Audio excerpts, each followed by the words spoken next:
안녕하세요. 특집 투자의 정석 일부 진행을 맡은 이혜은입니다. 긴 연휴가 이제 끝자락을 향해서 가고 있죠. 지난 5월 2일장에서 우리 증시는 양 지수 모두 상승하면서 마무리를 잘 해줬는데 저희가 쉬어가는 사이 미국장의 분위기가 심상치가 않습니다. 여러 가지 관세 이슈라던가 불확실성이 상존해 있는 가운데 우리가 앞으로 포트폴리오 전략을 어떻게 해야 꼼꼼하게 잘 방어를 하면서 가져갈 수 있을지 오늘 MTNW 최고의 위원님들과 함께 여러분들의 종목 궁금증을 하나하나 해결해드리는 시간을 마련을 했습니다. 전화와 문자, 유튜브 실시간 채팅창을 통해서 모두 참여가 가능하신데요. 전화번호 고지를 해드리면요. 02-786번에 102번, 1023번으로 전화 주시면 가장 빠르게 상담 받아보실 수 있겠고요. 문자로는 013-3366-8200번으로 종목명, 매수가, 비중 남겨주시길 바랍니다. 유튜브 실시간 채팅창을 통해서도 종목명, 매수가, 비중 남겨주시면요. 실시간 채팅창을 통해서도 방송도 보시고 또 상담도 받아보실 수 있다는 점 함께 안내해 드리도록 하겠습니다. 화면으로도 저희 정리해 봤으니까요. 함께 만나보시죠.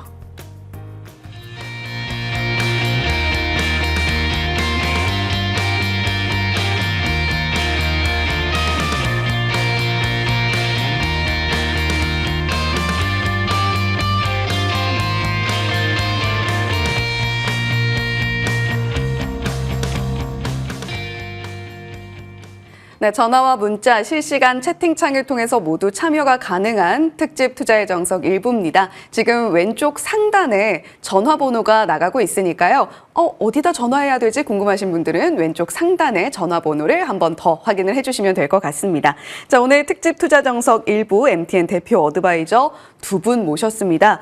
고래삼총산의 두 분이고요. 강남 큰손 정홍주 위원님, 공명 정지우 위원님과 함께합니다. 두 분 어서 오세요. 네, 안녕하세요. 안녕하십니까? 예, 안녕하세요. 안녕하십니까? 예. 예, 시청자 여러분들과도 함께 인사 나눠주셨는데요. 시장 질문부터 먼저 드려보겠습니다. 지금 4월에 여러 가지 변동성과 함께 시장이 출렁출렁했습니다만 그럼에도 불구하고 월간 기준으로는 양봉으로 마무리를 잘 해줬어요. 그런데 5월의 상황도 그렇게 녹록지는 않은 것 같습니다. 여러 가지 미국에서 불어오는 바람이 우리 증시까지 영향을 미치기 때문인데 연휴 이후에 이제 본격적으로 5월장을 준비해야 될 시기입니다. 어떤 전략이 필요하고 또 어떤 업종을 봐야 될지 두 분께 한번 여쭤보도록 할게요. 강남 큰손 위원님부터 시황 먼저 분석해 주시죠. 네, 알겠습니다. 보도록 하겠습니다. 자, 일단은 제가 단도직입적으로 좀 압축해서 말씀을 드린다면 5월 중에 단기적인 조정 나올 거고 조정받고 나면 단기적인 조정에 대비하시면서 그 조정을 또 한 번의 매수 기회로 삼으시면 돼요. 큰 그림에서는 어느 정도의 종목 장세는 충분히 가능한 장은 열릴 텐데 단기적인 조정은 우리가 어떻게 할 수 있냐면 5월 7일 날 FOMC 회의가 열리겠죠? 일단 금리는 동결하는 건 맞을 거예요. 미국에서의 조사 결과 통계가 거의 동결적이니까요. 이제 문제는 그 동결은 다 알고 있는 거기 때문에 크게 악재도 아니고 호재도 아니고 그 추후에 파월이 6월 달에 7월 달에 금리 인하를 할 거다라는 것을 발언을 할 거냐 이거죠. 파월은 아마 제가 생각했을 때는 절대 발언하지 않을 거라 봅니다. 물가 자체도 굉장히 심각해 앞으로 관세로 인해서 물가가 올라갈 가능성이 높기 때문에 파월이 제일 싫어하는 것이 물가를 못 잡은 연준 의장으로서의 그렇게 이제 나중에 평가를 받는 것을 가장 두려워하거든요. 그래서 금리 인하는 일단 발언 안 할 것 같아요.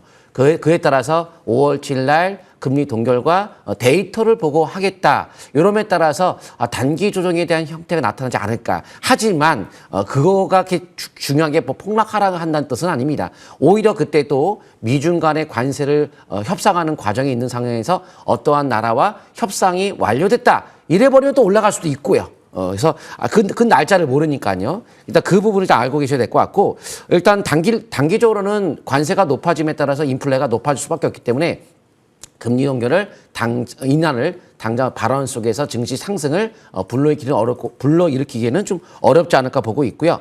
지금 미국에서 이야기 나오는 것이 제약주 2주 이내에 관세를 매기겠다. 해서 제약주 쪽에 대한 매매는 좀 자제하는 게 좋을 것 같고 영화 산업 쪽에서도 해외에 대한 제약사 관세 발언했습니다. 그래서 구체적으로 어떻게 할 것인지에 대해서 얘기는 안 했지만은 해외 쪽에서 제작한 영화들 내에서는 또 관세에 대한 가능성도 있으니까 영화 쪽, 제약사 쪽 매매를 좀 자제하면 좋을 것 같고요. 그리고 이제 중국과에 대한 흐름도 긍정적이라는 얘기가 나오고 있으니까 곧 좋은 타결이 남에 따라 증시가 어느 정도의 조정을 또 받고 올라가지 않을까 보고 있고요. 5월, 6월은 어차피 코스피 대선이 있는 기간이기 때문에 각종 정책들 경기 부양 제시함에 따라서 증시는 긍정적으로 보고 있어요. 그래서 조정은 순간 나타날 수 있지만 미국 증시 한번 제가 잠깐 차트 한번 보도록 하겠습니다. S&P 지수에서 이걸 한번 보여드리면 좋을 것 같아요.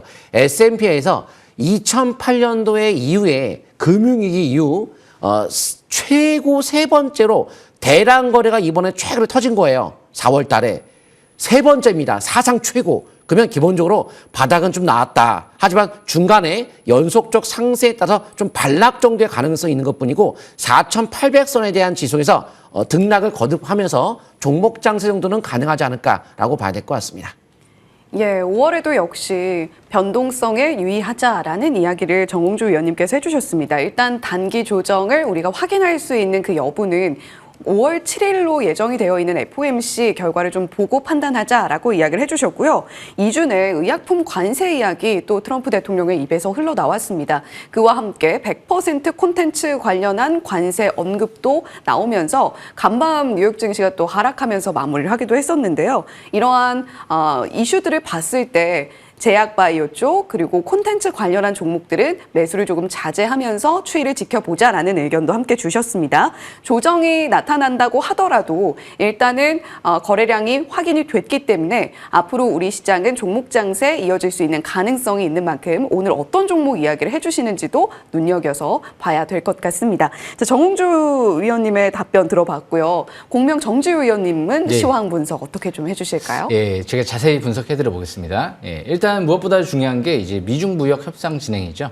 이 부분이 이제 단기적인 관점에서 바로 끝내기는 어렵죠. 뭐 일단 빨라봤자 제가 볼 때는 이제 5월달 얘기 나오면서 6월달 정도 되지 않을까. 공교롭게도 시진핑하고 지금 트럼프 생일이라 그러더라고요. 6월달이. 예, 그래서 아무래도 이 한한령 또 해제 기대감도 있어서 제가 볼 때는 이제 앞으로 증시가 나쁠 것 같지가 않아요. 예, 무엇보다 이제 하반기 들어서 한한령까지 저는 해제되지 않을까. 중국 같은 경우도 내수가 침체돼 있고 우리나라도 내수가 침체돼 있기 때문에 둘 다 또 이해관계가 맞아 떨어지고 있거든요. 그래서 지금 미국 이제 우크라이나 광물 협상도 지난주에 체결이 됐죠. 예, 그렇기 때문에 증시 좀 점진적 이제 상승 기조에 초점을 맞추면서 조정 시 이제 뭐 중간중간 미중 무역 협상 때문에 출렁출렁 거릴 수도 있겠죠. 그러면 저가 매수 기회가 아닐까 싶고요. 일단 뭐 간밤에 지금 미국 같은 경우 또 이제 뭐 컨텐츠에 또 이제 관세를 매기겠다. 뭐 의약품에 관세를 매기겠다. 이제 미국 같은 경우는 지금 의학 시설 뭐 제조를 하는 시설이 거의 이제 없어요. 중국에서 이제 수입해서 지금 쓰고 있는데 그럼 이제 대안이 뭘까요? 결국 우리나라로 좀 생각이 들어가지거든요. 그러니까 실질적으로 우리나라 의약품 업체들 뭐 셀트리온, 삼성바이오로직스 같은 기업들은 큰 피해가 없을 것 같아요. 대안이 없거든요. 중국 거 그러면 앞으로 계속 써야 될 거 아니에요. 근데 안 쓸 거 아니에요. 그렇기 때문에 결국엔 또 이제 트럼프 뭐 항상 지금까지 그래왔잖아요. 뭐 관세 얘기 나오면 관세 때문에 출렁거릴 때가 항상 저가 매수 기회였죠. 그렇기 때문에 결국엔 우리나라 또 K 컨텐츠 같은 경우도 뭐 중국 시장도 지금 뭐 독보적으로 여자 아이들 같은 경우가 인기를 끌기 시작을 한다 얘기 나오고 앞으로 이제 미국 이제 BTS 같은 경우도 6월 달이면 이제 완전체 이제가 될 예정이거든요. 그래서 앞으로도 결국에는 의약품 콘텐츠는 우리나라의 뭔가 좀 독보적인 업종이에요. 그렇기 때문에 이쪽도 출렁거릴 때가 좀 저가 매수 기회가 아닐까. 그러니까 실적이 좀 뒷받침되는 뭐 셀트리온이라든지 하이브, 뭐 큐브엔터 이런 기업들 위주로 좀 저가 매수 기회를 노려보는 전략도 나쁘지 않다라고 좀 보여지고요. 그리고 이제 미국 국채 금리가 좀 안정을 찾았는데 휴일 사이에 좀 올라가긴 했어요. 4.3%이기 때문에 아직 뭐 그렇게 우려할 수준은 아니거든요. 그러니까 앞으로 이제 미 국채 금리 움직임을 주목해야 될 것 같고 대신 원달러 환율은 급속도로 안정을 찾고 있어요. 그게 굉장히 장점이죠, 지금. 증시가 좀 이제 긍정적으로 볼 수 있는 1380원대까지 내려갔거든요. 그러니까 이제 위기는 없다라고 보시면 돼요. 환율이 이렇게까지 안정을 찾는다는 건 큰 위기 가능성보다도 역시 증시 상승에 초점 맞추면서 그렇게 되면 또 결국에 우리나라 주도할 만한 업종은 배터리 반도체가 되지 않을까 싶고요. 또 휴일 기간 이후 이제 인터 배터리가 유럽에서 또 열리죠. 그리고 역시 또 이제 반도체 하면 우리나라 삼성전자 SK하이닉스가 하반기에 이슈들이 많거든요. HBM4, 뭐 2나노 양산, CXL 메모리, 유리 기판, 뭐 이런 부분들이 다 하반기에 다 이슈들이 있거든요. 그러니까 상반기만 해도 이제 CXL 매물이 양산 들어간다 얘기들이 나오고 있기 때문에 역시 이제 반도체 쪽과 더불어서 이제 CATL사가 하반기 불타지 않는 나트륨 배터리를 양산하겠다라고 했는데 CATL사랑 지금 에코프로 BM이 지금 앞으로 또 공급 얘기가 오고 가지 않을까? 에코프로 BM이 또 이제 CATL사 쪽에 좀 공급을 협의 중에 있다라는 언론 보도가 나오기 시작을 하고 있거든요. 그리고 역시 에코프로 BM과 우리나라 에너지 11이 이제 수년 전부터 이 나트륨 배터리 쪽에 이제 협력을 하면서 국제 과제를 지금 진행을 했기 때문에 역시 이제 우리나라에서도 중국만 있는 게 아니에요. 우리나라에서도 에너지 11이 하반기에 양산을 준비하고 있어요. 심지어 전고체 나트륨 이온 배터리까지도 양산을 준비하고 있기 때문에 역시 에너지 11을 인수한 나인테크 같은 경우도 계속 주시해야 되지 않을까 싶고요. 무엇보다 지금 이제 우리나라 같은 경우 지금 차트가 중장기 코스닥이 바닥권으로 보여지거든요. 한번 제가 차트를 보면서 설명 들어보는 게 좋을 것 같아요. 좀 차트를 보시게 되면 지금 코스닥이 제가 딱 지금까지는 3번 정도 최고의 기회가 아닐까 생각을 했던 시점이 2017년도 때, 그리고 2020년도 때, 그리고 2023년도 때 최고의 기회라고 설명을 드렸던 것 같아요. 왜 그러냐면 그때 당시에 막 200개월 이평선 지지를 받고 그 전달에 대음선이 나오고 나서 그 다음 달에 5개월 이평선 회복되고 그리고 나서 대양선이 나왔거든요. 중양선. 지금도 마찬가지 시점이에요. 예. 지난달에 이제 5개월 이평선 회복이 되고 지금 200개월 이평선 지지 속에서 밑에서 둥글게 돌아가는 시점이죠. 예, 그렇기 때문에 이 위치는 딱 좋아요. 지금 이제 하반기 금리 인하 기대감도 있고 우리나라 추경 기대감도 있고 그리고 나서 지금 또 산업혁명 여러 가지 이제 반도체 배터리 이슈들이 있기 때문에 이런 또 이슈 기대감 정책 기대감과 맞물려서 이제 6월 3일 이후에는 이제 조기 대선이 이뤄지고 나서 또 차기 정부가 들어서 적극적으로 추가 부양 정책 얘기가 나올 가능성이 있을 거란 말이에요. 그래서 저는 6월달 이후를 굉장히 긍정적으로 보고 있어요. 5월달이 저가 매수 기회가 아닐까 생각을 합니다. 여기까지 설명 마치겠습니다. 예, 세린메이라는 이야기가 있죠. 5월엔 팔아라 뭐 이런 뜻인데 5월 달에도 일단은 우리가 6월을 대비를 하면서 미리 저가 매수에 좀 나서보는 것이 좋은 전략이 되지 않겠느냐라는 이야기를 해주셨습니다. 무엇보다도 환율에 대한 긍정적인 뷰도 저희가 들어볼 수가 있었으니까요. 그동안 우리 증시의 발목을 좀 꼭 붙잡고 있었던 부담스러웠던 환율도 점차 안정세를 찾아가는 현상에 대해서도 설명을 해주셨습니다. 자, 그러면 저희가 이런 가운데에서 어떤 업종에 좀 주목을 해보면 좋을지 저희 정홍주 위원님께 먼저 여쭤보도록 할게요. 네, 제가 한번 보도록 하겠습니다. 주가가 앞으로 증시가 강세장으로 당장 이거하기에는 좀 어렵겠죠.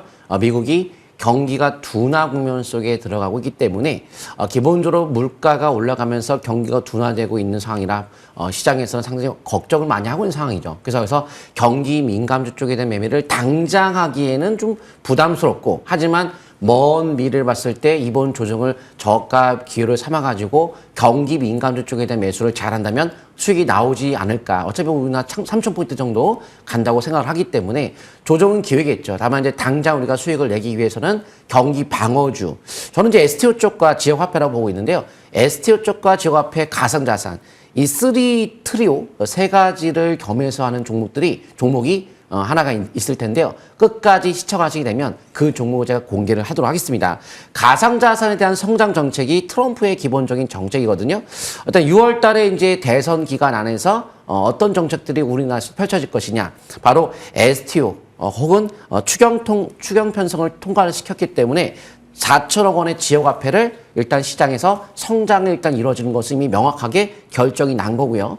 추경 통과를 했으니까 돈 풀고 지역화폐 활성화됨에 따라 지역화폐 관련주가 올라가는 건 당연한 거잖아요. 일단은 그건 결정 난 거니까요. 그다음에 이제 STO는 글로벌적인 성장을 어차피 하는 분야라 지금 모든 나라에서 뭐 이 STO에 대한 적극적인 투자를 아낌없이 하고 있는 상황에서 우리나라가 지금 뒤처졌기 때문에 우리가 빨리 해야 된다. 그래서 여야가 힘을 합쳐가지고 서로 해야 됩니다라고 강력하게 추진을 하려고 하는 그런 상황이죠. 그래서 여야는 이미 찬성을 했기 때문에 아마 대선 기간 안에서 STO에 대한 정책적 발언들이 아주 많이 나올 거로 보고 있습니다. 어떤 글로벌 자산운용사의 블랙록의 CEO의 발언에서도 이 세계 금융시장을 선도하는 분야가 STO라고 얘기가 나올 정도로 새로운 금융시장이 열리면 그 시장이 한 번 정도는 크게 한번 바람을 일으키겠죠.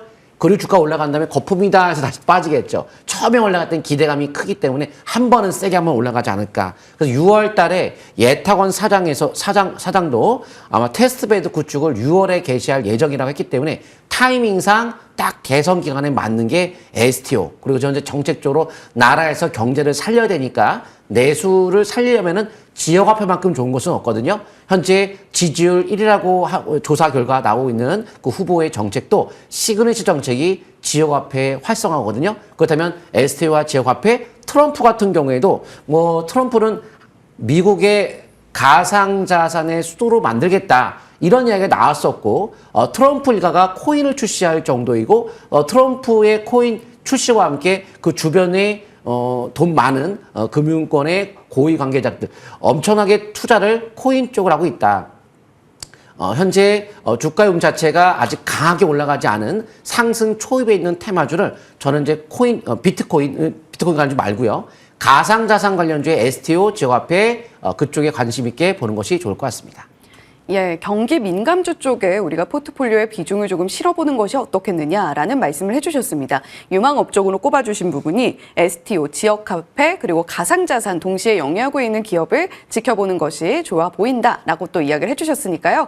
저희 방송 말미에 이 관련한 종목으로 또 어떤 종목을 이야기해 주실지 한번 지켜보시면 좋을 것 같습니다.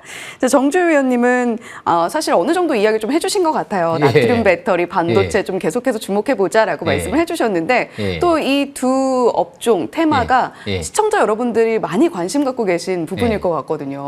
제가 아까 한꺼번에 다 얘기해 버렸어요. 일단 다시 한번 좀 제가 좀 보충해서 설명을 좀 드려보면 무엇보다 이제 중요한 게 지금 우리나라 같은 경우가 반도체랑 배터리 빼면 과연 우리 이 두 업종이 못 가면 증시가 과연 갈 수 있을까? 이런 부분들을 생각을 한번 해볼 필요가 있어요. 못 가면 우리나라 경제 무너지죠. 근데 만약에 이 두 업종이 가면 어떻게 되죠? 경제가 확 살아날 수가 있어요. 이 두 업종이 못 간다라고 해서 다른 업종이 막 이제 우리나라 경제에 막 어느 정도 좀 뒷받침, 도움 역할을 한다라고 해도 이 두 업종이 못 가면 우리나라 경제가 확 살아나기가 어렵거든요. 그러니까 아닌 말로 좀 제2의 IMF가 올 수도 있다라는 우려감까지 이제 확대될지도 모른단 말이에요. 이 두 축이에요. 이 반도체 배터리는 증시가 간다라고 가정했을 때는 반드시 갈 수밖에 없는 그리고 가야 되는 업종 중에 하나이기 때문에 그럼 이제 항상 시장은 새로운 걸 원하잖아요. 뭔가 우리가 이제까지 경험해보지 못했던 새로운 이슈들을 원하기 마련이거든요. 그러니까 우리가 이제 2023년도 때 AI 얘기가 나오면서 갑자기 HBM이라는 이 단어가 주가 상승의 또 원동력이었죠. SK하이닉스 같은 경우도 전 세계 HBM 시장을 사실상 독점하면서 지금 HBM 시장에서 글로벌 점유율 1위를 지금 마련을 했고요. 한미반도체도 마찬가지였죠. 그리고 역시 또 에코프로베임이라든지 이런 기업들이 또 이제 배터리를 또 주도하면서 에코프로 같은 경우가 또 크게 시세가 나왔단 말이에요. 그런데 이제 올해 상반기 하반기만 돼도 이제 상반기에는 CXL 메모리가 새롭게 이슈가 나와요. 우리가 이제까지 경험해보지 못했던 거죠. 본격적으로 양산이기가 나오고 하반기에는 이제 유리기판이 이제 본격적으로 양산이기가 나올 예정이에요. 우리가 경험을 아직까지 실질적으로 못 해본 거죠. 이제 엔비디아가 올해부터 대량 양산, 대량으로 쓰겠다라고 선언하는 상태이기 때문에 이런 부분들이 큰 이슈고요. 이제 배터리 쪽은 이제까지 우리가 경험해보지 못했던 게 뭐 원통형 배터리도 양산 들어가고 뭐 여러 가지 얘기들이 나왔는데 불타지 않는 나트륨 배터리가 갑자기 나온대요. 이제까지 좀 단점이 있었는데 그 단점을 커버하면서 CATL사가 톱으로 자르고 그리고 들로 뚫고 망치로 때려 부시고 그래도 연기만 조금 날 뿐 불타지가 않더라고요. 그러니까 뭔가 새롭게 이슈들이 나오다 보니까 역시 이런 이슈들이 올해 상반기 이제 하반기를 좀 주도할 수 있지 않을까. 증시가 이제 간다라고 가정을 했을 때는 그렇기 때문에 역시 앞으로도 정부의 적극적인 정책, 추가 부양 정책은 이런 쪽에 또 포커스가 또 맞춰져 있지 않을까 그렇게 기대를 한번 해보고요. 무엇보다 이제 배터리 쪽도 나트륨 배터리 쪽 새로운 이슈 그리고 나서 이제 한 2, 3년 뒤에는 전고체 배터리가 좀 나오겠죠. 그래서 그런 부분들까지도 생각을 하시면서 역시 이제까지 너무 못 갔어요. 배터리 쪽도 너무 못 가서 내년도 LG 엔솔 전망이 나쁘지 않거든요. 영업이익 3조 8천억 전망이 나오기 때문에 역시 이제 관련주로 볼 수 있는 업종들 그리고 이제 반도체 쪽도 새로운 이슈들이 나올 만한 종목들 그런 쪽을 또 관심 있게 보시는 게 좋지 않을까 생각을 합니다. 여기까지 설명 마치겠습니다. 예. 2차 전지 종목들이 오랜 시간 좀 어려운 시간들을 견뎌내기는 했는데요. 그럼에도 불구하고 새로운 트렌드를 개척하는 분야에서 우리가 종목들을 좀 주목해 볼 필요가 있다라는 관점에서 나트륨 배터리 관련주들 그리고 반도체에 대한 긍정적인 뷰도 함께 전해주셨습니다. 체크해 보시면 좋겠고요. 자, 오늘 많이들 궁금해하시는 유망주 종목 상담 뒤에 공개할 예정이니까요. 조금만 기다려주시고 문의가 많이 지금 들어오고 있습니다. 전화번호 한 번 더 고지를 해드릴게요. 02-786-1022번, 1023번으로 전화 주시면 오늘 특집 투자정석 일부 함께 하시는 이 두 분 위원님께 바로 상담 받아보실 수가 있습니다. 참여 방법 한 번 더 확인하고 올게요.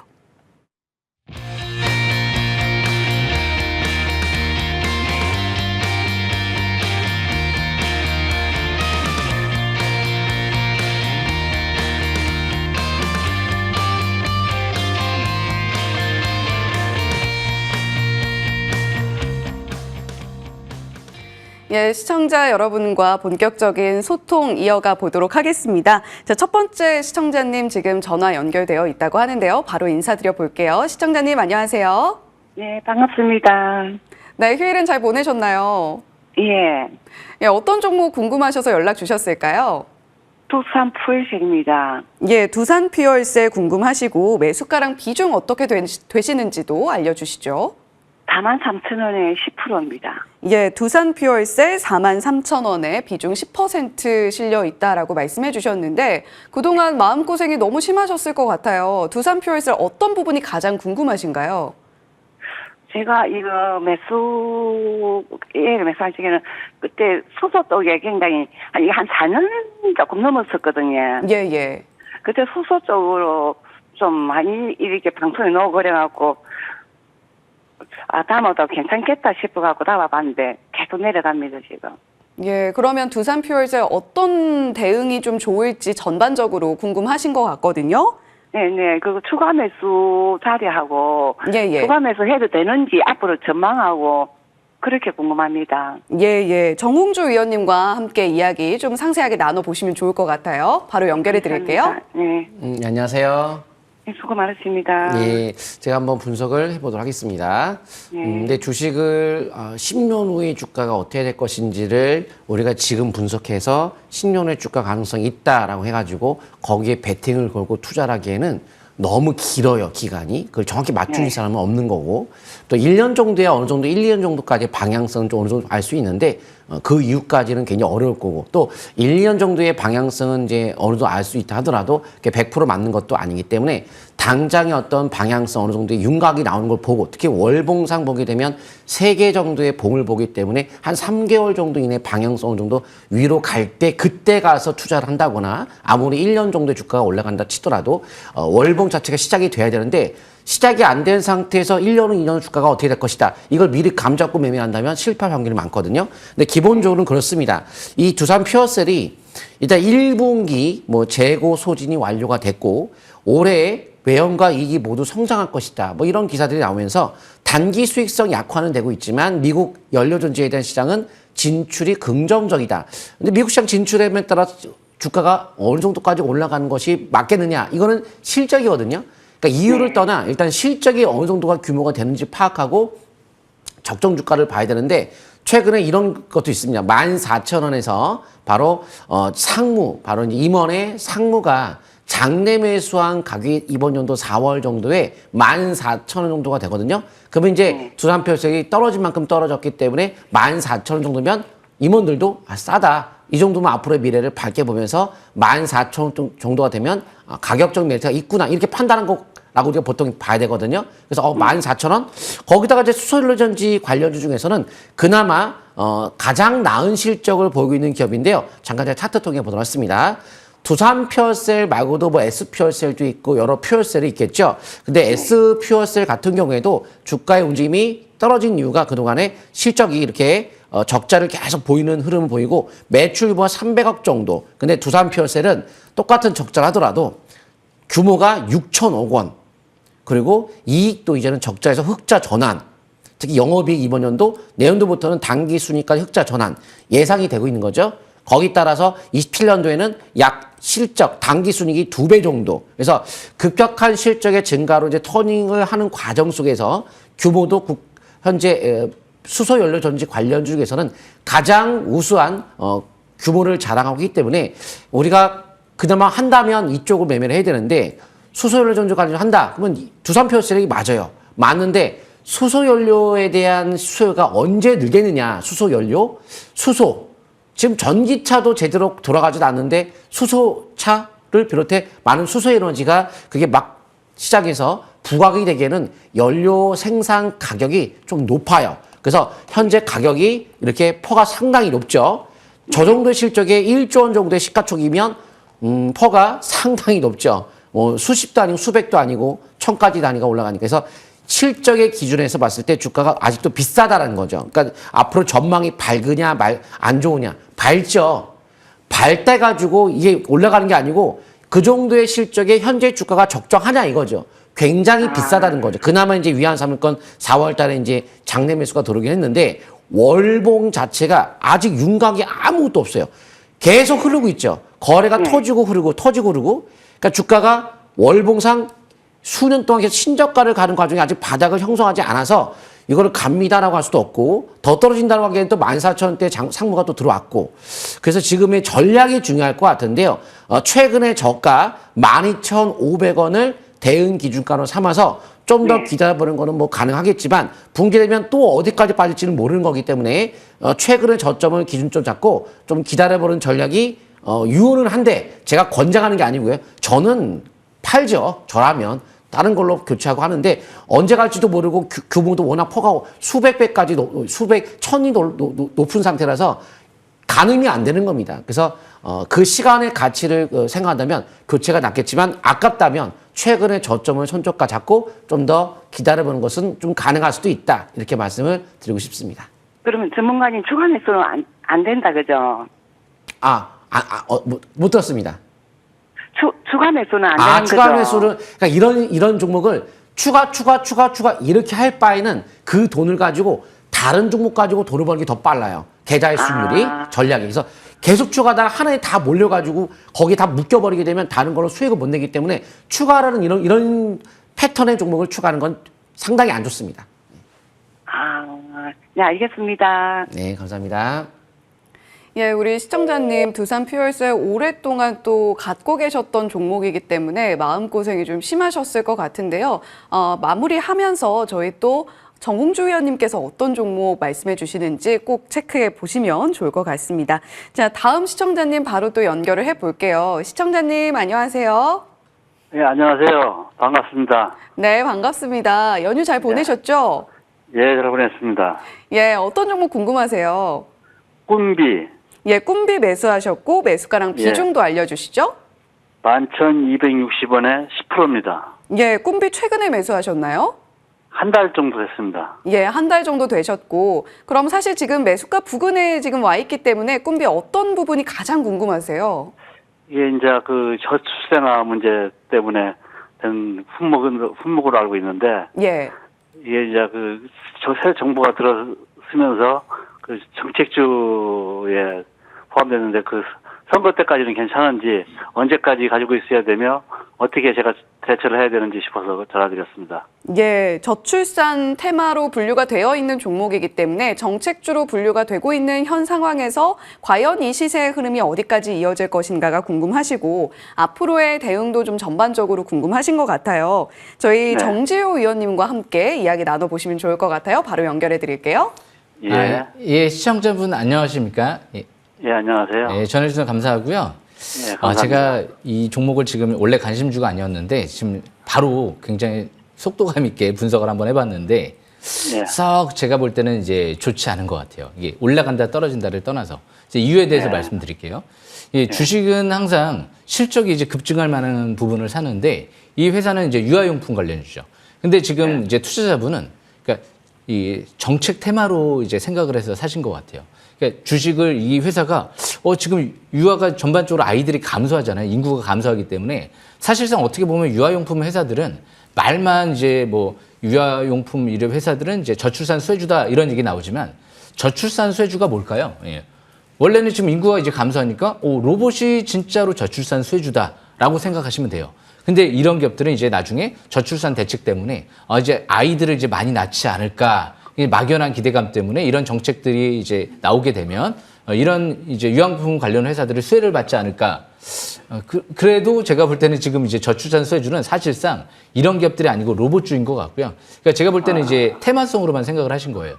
그리고 이제 실적이 지금 급증하고 있지 않고 지금 급감하고 있는 기업이거든요. 그러니까 지금 한마디로 이제 선거 테마주로만 좀 생각을 하시는 게 좀 단점인 것 같고요. 제가 볼 때는 그게 맞는 것 같거든요. 혹시 제 얘기가 혹시 틀리신가요? 어떻게 생각하시나요? 예. 어떻게 아니, 이게 왜 매수했는지 한번 여쭤봐도 될까요? 예. 그 장중에 예. 등락이 심하더라고요. 예, 그렇죠. 그리고 이제 한 가지 심해가지고 예. 어떻게 대처를 해야 되는지 싶어서. 예, 그래서 한 가지 더 또 아쉬운 부분은 뭐냐면 지금 투자자분은 다트 전자 공시를 보지 않았어요. 예. 이 전자 공시를 봤었다라고 하면 지금 임원들이 2명이 매도하고 있어요.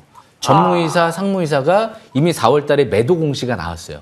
매도 공시가 나왔는데 테마가 형성될 것 같은데 그러면서 이제 반등을 노렸다라고 볼 수도 있고 지금 한 달 안 됐다라고 하시는 거 보니까 제가 볼 때 한 4월 중순쯤에 기술적 반등을 좀 노리고 들어가지 않았을까? 그렇게 좀 보여지거든요. 그렇기 때문에 전자 공시를 보지 않았다는 부분 실질적으로 저출산 수혜가 아니고 오히려 저출산 피해주거든요. 그래서 정책 테마주로만 실적이 급증할 만한 걸 찾는 게 아니었고 테마가 형성될 만한 거를 찾았다는 부분 그것도 단점인 것 같고요. 그리고 주식은 이미 상한가 이렇게 막 급등을 할 때 이미 늦은 거거든요.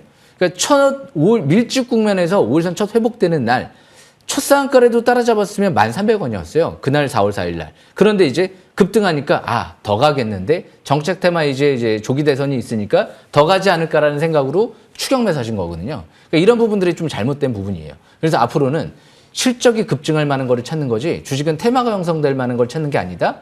꼭 다트 전자 공시를 보셔라. 그래서 저는 이 기업이 뭐 정책 테마로 형성되면서 날아갈 수도 있어요. 이변성으로. 하지만 저는 그런 이변성을 바라지 않습니다. 그래서 내일도 시가 예상은 매도 관점 이후에 종목 교체를 해야죠. 왜? 전무이사와 상무이사가 매도를 했는데 투자자분이 더 갈 수 있지 않을까? 이런 생각을 한다는 거는 제가 볼 땐 잘못된 방법이 아닐까. 주식은 또 마찬가지고 뭐든지 과정과 방법이 중요하다고 생각을 하거든요. 그래서 그런 관점에서 종목 교체를 하시는 게 낫지 않을까 생각을 합니다. 이렇게 설명 마치겠습니다. 예, 감사합니다. 예, 감사합니다. 예. 예, 꿈비 매수하신 우리 시청자님 지금 현재 가격이 그래도 약수익권이긴 하거든요. 꿈비 일단은 매도 관점으로 접근을 해보시되 앞으로 또 어떤 종목으로 교체를 해보실지 저희 특집 투자 정석 일부 끝까지 함께 하시면서 종목 발굴 해보시면 좋을 것 같습니다. 자, 그러면 저희 전화로 시청자님들과 소통해봤고요. 문자로도 상담 내용들 들어오고 있습니다. 1935님께서 온코크로스 고민을 보내주셨는데요. 이 종목 굉장히 핫한 종목이죠. 최근에 15,126원에 매수를 하셨고요. 비중이 꽤 많이 실려 있습니다. 20%의 비중이 실려 있는데 현재는 손실권에 지금 현재 머물고 계세요. 온코크로스 비중도 이렇게 큰 상황에서 매수가도 15,000원대로 높은 상황. 정홍주 위원님 어떻게 좀 대응해 보면 좋을까요? 네, 한번 보도록 하겠습니다. 일단은 온코크로스 분야 자체가 의료 AI가 되겠죠. 앞으로 우리가 과거의 인터넷 시대가 도래함에 따라서 지금 모든 것이 인터넷과 연결되어 있기 때문에 인터넷 멈춰보세요. 그냥 사회가 다 먹통이 돼버립니다. 그게 바로 AI가 되는 거예요, 나중에는. 그럼 AI가 모든 것이 기반을 다질 텐데 의료 쪽도 의료 AI 앞으로 많이 성장하겠죠. 근데 지금 당장은 의료 AI 분야의 종목들의 실적은 거의 없어요. 그러다 보니까 예측하기가 쉽지가 않다는 거죠. 일단 액체 생검을 통한 암 진단으로 신사업을 본격화한다고 합니다. 뭐 전망은 좋아요. 그리고 이제 최근에 미국 FDA 비동물 실험 AI 신약 개발 플랫폼 승인 절차 간소화한다. 이런 얘기 남에 따라서 의료 AI주에 대한 강세가 잘 나왔죠.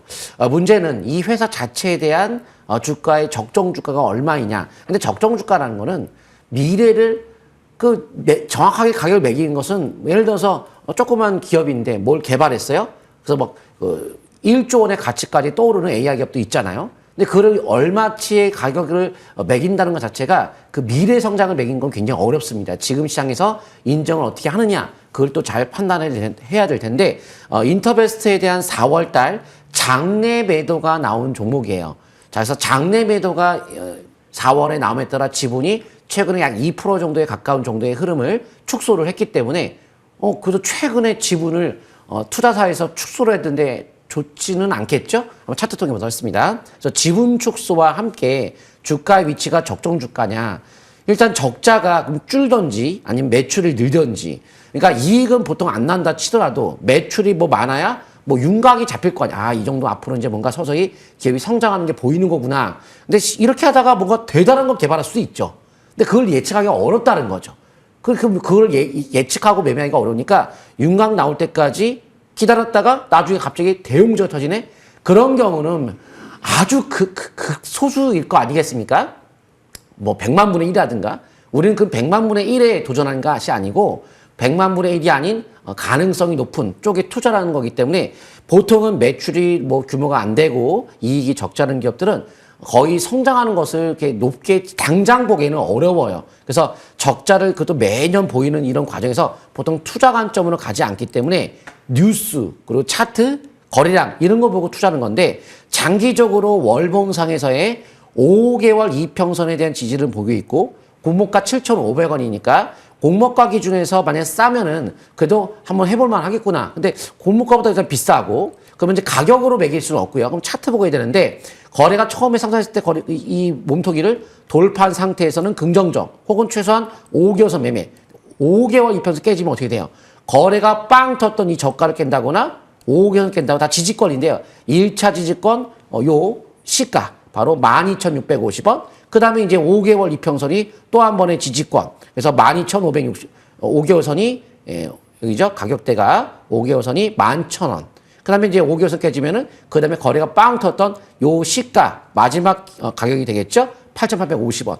그런 지지권 기준 가지고 매매를 대응을 하는 거죠. 그래서 매매는 가능한데 투자의 관점에서 가기에는 예측하기가 어려운 만큼 5개월 이평선 매매 정도까지는 가능하다. 하지만 깨지면 일단 경계하는 것이 좋을 것 같습니다. 예, 온코크로스 최근 한 달 사이에 주가가 굉장히 변동성이 컸던 종목입니다. 4월 9일 당시에 최저가가 7,950원이었는데 4월 21일 최고가가 16,700원이었죠. 이 급등하는 모습 가운데에서 온코크로스 매수가가 상당히 높게 책정이 되어 있었습니다. 정홍주 위원님의 코멘트 참고해 보시면 좋겠고요. 자, 정지효 위원님께도 저희 문자 상담 들어와 있는데요. 9077님께서 노랑풍선 여쭤봐 주셨어요. 비중은 10% 실려 있고요. 4,915원에 매수가가 형성이 되어 있는데 마침 5월 2일에 마감가와 동일합니다. 노랑풍선 앞으로의 대응이 좀 궁금하신 것 같은데요. 어떻게 대응해 볼까요? 예, 노랑풍선 이름은 참 멋있는 것 같은데 생각보다 그렇게 썩 좋아 보이지는 않습니다. 이 노랑풍선도 여행주잖아요. 예. 여행주 하면 우리가 딱 떠오르는 게 뭐가 있죠? 예. 그냥 대표주가 하나투어가 떠오르지 않나요? 예. 대부분 여행사 1위 하나투어. 예. 근데 노랑풍선 같은 경우는 계속 적자에다가 뭐 자사주 매입도 안 하고 그렇다고 또 회장이 뭐 장내 매수도 안 하고 자사주 매입도 안 하고 뭐가 없어요. 예. 실적이 그렇다고 막 폭증하는 것도 아니고. 예. 그래서 지금 딱 차트를 보니까 이 노랑풍선 같은 경우가 거래량이 뭐 대량 거래가 없어요. 예. 그죠? 예. 대량 거래가 없고 예전에 2024년도 11월 달에 아래 윗꼬리 대음선이 나오고 그때 한번 거래 팍 터지고 이게 대양선이 아니고 아래 윗꼬리 대음선이잖아요. 예. 매도세 확 눌려버린 거죠. 매수세가 그냥 쫙 들어오면서 매수세가 확 이겨버렸으면 훨씬 더 좋은데 매도세 눌려버렸다는 거예요. 시가 대비 쫙. 예. 그런 다음에 그 이상으로 뚫지 못하고 200일선에서 계속 저항받고 밀리죠. 아직 바닥 신호가 나왔다고 볼 수가 없는 거예요. 그러니까 뭔가 수급의 변화가 있어야 되는데 최대주주가 막 잔뜩 산다든지 기관들이 막 잔뜩 산다든지 그런 것도 없이 대량 거래도 없이 200일선 뚫지도 못하고요. 그러니까 변곡점이긴 해요. 근데 여기서 갑자기 6,000원 이상 날아가도 할 수 있는 명분이 없는 거예요. 예. 거래량도 급증도 안 하고 그렇다고 뭐 주포 최대주가 사는 것도 아니고 기관들이 대량 매집하는 것도 아니고 실적이 뭐 급증할 만한 지금 업종도 또 아닌 것 같고 그렇기 때문에 지금 이 700일선 부분이 일단은 저항권인 것 같아요. 대량 거래 시현됐던 고점 7,000원대를 저항권으로 보시면 될 것 같고 그냥 날아간다 하더라도 저는 어쩔 수 없습니다. 명분과 이유대로 해야 되기 때문에 반등 시에는 매도 관점으로 보시면서 종목 교체를 한번 해보는 것도 좋지 않을까. 그리고 중장기 지지권은 주식 이전 저점이 깨지면 안 되겠죠. 4,100원대를 중장기 지지권으로 보시면 될 것 같습니다. 여기까지 하면 마치겠습니다. 예, 노랑풍선 반등 시 매도하는 전략이 유효해 보인다라고 말씀을 해주셨습니다. 자, 두 분께 문자 상담 들어온 내용 저희가 여쭤봤는데요. 지금 저희가 노랑풍선까지 진행을 했고요. 문자 상담 하나 더 받아보도록 할게요. 마음 AI 물어봐 주셨는데요. 비중이 상당히 높습니다. 70% 아주 크게 실려 있는 상황인데 28,000원의 매수가 보여주고 계세요.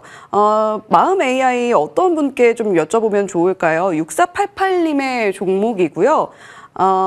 혹시 마음 AI 좀 봐주실 수 있는 분이 계실까요? 예. 예, 제가 보도록 정홍주 하겠습니다. 위원님께 마음 AI 여쭤보겠습니다. 예. 자, 이 마음 AI 같은 경우에는 주가의 움직임이 그동안의 강세의 흐름을 잘 보였는데요. 한번 차트 잠깐 보도록 하겠습니다. 이 종목은 일단 앞으로 된 미래 성장성 AI 관련주 중에서도 미래의 성장성을 바라보고 투자하는 만큼 기대감은 높습니다. 다만 이제 당장 어떤 실적에 대한 흐름 보시게 되면 실적이 그렇게 좋은 편은 아니다 보니까 미래의 성장을 보고 투자하는 관점인데요.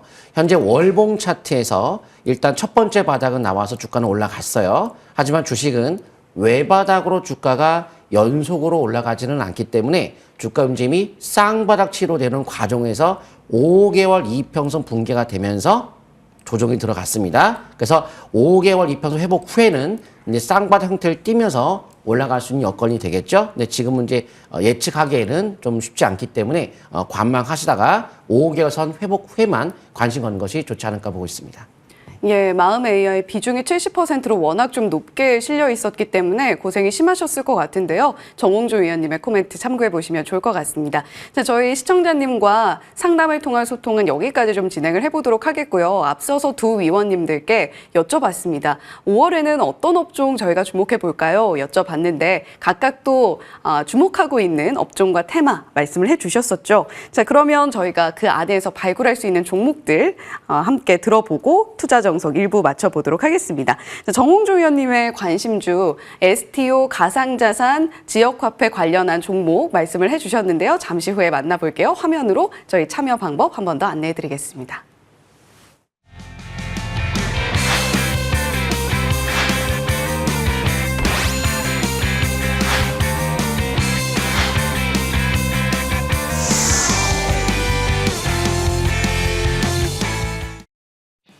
예, 전화와 문자 그리고 유튜브 실시간 채팅창을 통해서 참여 가능합니다. 전화번호 02-786-1022번, 1023번으로 전화 주시면 되고요. 문자는 013-3366-8200번으로 종목명, 매수가, 비중 남겨주시면 됩니다. 실시간 머니투데이 방송 유튜브에 검색하셔서 채팅창에도 역시 종목명, 매수가, 비중 남겨주시면 저희가 확인 뒤에 한 분 한 분 상담 진행해 드릴 수 있도록 하겠습니다.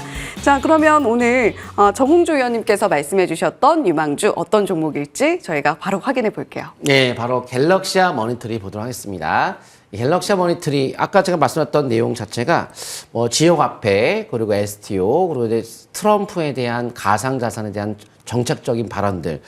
바로 최근에 이제 손정희 회장도 비트코인에 30억 달러 통금 베팅한다. 미국 사무장관 아들도 거기에 합세해서 가상자산 쪽에 대한 많은 투자가 이루어지고 있는 과정을 보시게 되면 미국 시장은 이제 가상자산에 정말 수도가 될 만큼의 강한 어떤 투자가 이루어지고 있기 때문에 그쪽에 대한 투자가 우리도 트럼프 시대에서는 반드시 필요하다고 보여지는데요. 대선 후보의 이번 법원 판결이 한 번의 조정의 일부 종목들이 나왔습니다. 보통 누구누구 테마주 가지고 그 정책이 지역화폐에 대한 많은 발언을 했기 때문에 일부 관련주 대선 후보의 관련주로 주가가 STO 관련주지만은 떨어졌어요. 살짝. 근데 상관이 없는 거예요. 그건 누구 관련주가 아니고 글로벌 정책 관련주이기 때문에 단기적인 조정은 매수의 기회라는 거죠. 다만 인맥주라고 보통 알려져 있는 그런 후보의 관련주 법원 판결로 인해서 떨어진 거 그쪽은 안 됩니다. 그쪽은 아니고 정책, 글로벌 정책은 좋습니다. 그래서 STO 지역화폐 트럼프의 가상자산에 대한 성장 정책으로 세 마리 토끼를 잡아라 세 가지에 엮여 있는 종목이 바로 갤럭시아 머니터리라고 볼 수 있는데 ABMF라고 하는 아세안 포럼 13개 나라가 있거든요. 이 아세안 포럼에 바로 이제 갤럭시아 머니터리가 이 포럼에 참석했다는 거죠. 한중일이 있고 아세안 10개 나라이 포함된 ABMF 그런 포럼에 참석할 정도의 아무래도 인지도가 높은 그런 기업이지 않을까. 시장에서는 이미 STO 관련 중에서는 대장주로서 인정이 됨에 따라 가장 강한 모습을 과거에도 많이 보였던 종목으로서 회사에 대한 규모가 가장 크고 탄탄한 실적을 갖고 있기 때문에 STO에서는 바로 갤럭시와 머니터를 집중 공유하는 것이 좋지 않을까 보고 있고요. 이 회사는 지역화폐 쪽에서는 바로 제로페이와 복합 결제 가능한 금융 플랫폼 머니터를 운영하다 보니까 관련주로서 보고 있는데 차트 통해 보도록 하겠습니다. 차트 보시게 되면 실적이 상당히 좋죠. 매출액이 꾸준하게 늘고 있고 이익도 꾸준하게 늘면서 매출 규모와 이익 규모도 상당히 우리가 투자할 만한 관점에서 바라볼 수 있는 종목이고요. 월봉상 꾸준하게 1년 정도, 조정 6개월, 횡보 6개월 정도, 대략 1년 정도 충분히 조정을 받은 만큼 이제 상승을 이제 이어갈 수 있는 변곡점에 왔다. 현재 매수 단가는 8,150원, 목표 단가 8,900원, 손절가는 6,850원 잡고서 현재 매수 관점 접근하시면 아주 좋을 것 같습니다. 예, 갤럭시와 머니트리 유망주 종목으로 만나봤고요. 정지우 위원님 어떤 종목 볼까요? 네, 저는 좀 배터리를 좀 살펴보려고 하는데요. 이 나인테크를 좀 다시 한번 설명 들어보겠습니다. 제가 5월 1일 날도 한번 설명드렸던 것 같은데 지금 차트가 너무 좋아 보여요. 네, 일단 무엇보다 최대 주주가 지분을 지금 이제 12일 만기 전 취득을 해버리고 100억을 소각해버리고 있거든요. 그러니까 이게 배터리로만 이제까지 이제 봐왔었는데 이제 반도체까지 이제 사업을 확대하고 있다는 부분이 굉장히 매력적이거든요. 그리고 이제까지는 뭐 배터리 쪽에 장비 기업으로만 좀 봤었는데 이제 이 꿈의 신소재 맥신을 올해부터 대량 양산을 준비하면서 이제 소재 쪽까지 준비를 하고 있거든요. 거기에다가 지금 이 나트륨 이온 배터리 쪽에 이제 에너지 11을 인수하면서 고체 전해질 쪽의 사업도 확대하고 있어요. 그러니까 전고체 나트륨 이온 배터리 사업도 그러니까 소재 장비 지금 이제 배터리 셀, 그러니까 대형 회사, 대기업들만 할 수 있는 배터리를 자체적으로 양산할 수 있는 기업까지 인수해버리다 보니까 배터리 쪽에 모든 걸 다 하는 거예요. 소재, 장비, 그냥 배터리 자체도 이제 양산 들어간다, 이렇게 생각하시면 되고요. 그만큼 이제 나트륨 이온 배터리는 대기업에서 할 수 지금 없는 분야거든요. 안 했던 분야. 그러니까 지금 에너지 11이 국내에서 유일하게 하반기 최초 양산에 이제 들어갈 예정이다 보니까 거기다가 또 이제 유리기판 장비까지도 올해부터 이제 매출이 나올 것 같다. 지금 앞으로 이 AI 반도체 쪽에 가장 또 중요한 이슈가 뭐냐면 이 부분이 있거든요. 지금 이제 발열 문제. 그런데 이제 발열 문제를 또 해결할 수 있는 열전 소자 사업이 올해부터 유의미한 매출이 나올 것 같다. 반도체 기업 쪽에 매출이 나올 것 같다는 얘기들이 나오다 보니까 반도체 쪽에 이제 장비 소재 사업 다 하죠. 그리고 배터리 쪽에 소재 장비 사업 다 하죠. 바로 차트를 보겠습니다. 차트를 보시게 되면 지금 매수가 같은 경우는 이제 3,700원대에서 이제 3,900원 정도로 봐야 될 것 같고요. 목표가는 한 6,000원 이상까지도 바라보면서 손절가를 한 2,900원대로 참고하시면 될 것 같습니다. 그러니까 월봉 차트를 보시게 되면 지금 중장기 밀집 국면 속에서 이제 MACD가 빨갛게 상승 기조로 전환되기 직전 상태이기 때문에 중장기 이제 바닥 탈출 시도하고 있다. 이렇게 판단하시면서 이번 주 저가 매수 기회를 집중 노려보는 전략이 좋을 것 같습니다. 여기까지 설명 마치겠습니다. 예, 나인테크 가격 전략까지 확인해 보시면 좋겠습니다.